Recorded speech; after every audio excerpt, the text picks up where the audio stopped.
Yeah, Glenn and Courtney will have more on that judge in just a second, but let's take you back to last week when Courtney was just mentioning right there. A federal judge lifted that 32-year assault weapons ban here in the state of California.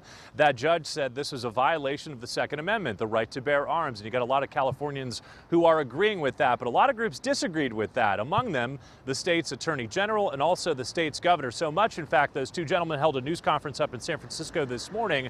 They filed an appeal. The state has appealed last Friday's decision. The decision was disappointing, and the reasoning, such as equating assault weapons to Swiss Army knives and false claims that COVID-19 vaccines have killed more people than mass shootings, was shocking.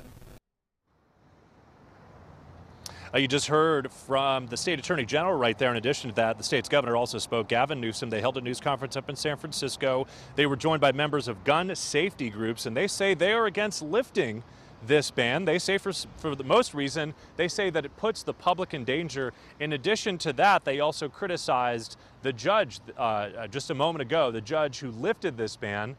They say that this is a violation of the safety of the people who live here in the state of California. Judge Benitez, and Matty, you were right, is a stone-cold ideologue. He's a wholly owned subsidiary of the gun lobby and the National Rifle Association. This was done on a day when we're reflecting the lives of thousands of families that were destroyed because of gun violence, and he chooses to put this decision out on that day. That says everything about his character. So let's get into that judge really quickly, because it was the judge who lifted that ruling about a week ago. His name is Judge Roger Benitez, and in that ruling that he wrote, it was almost 100 pages long, he raised concerns when he compared assault weapons like the AR-15 to a Swiss Army knife. In addition to that, he also wrote, you just heard it a few moments ago, he wrote that more Californians have died from COVID-19 than from mass shootings. Now, we've been doing our best to speak with people here in Culver City about this very topic. Not a whole lot of folks wanting to go on camera, so we're going to work to get you their response.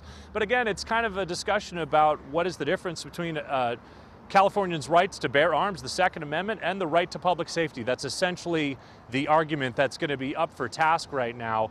And this is likely a case that's going to move all the way to the Supreme Court, because we're talking about appeals.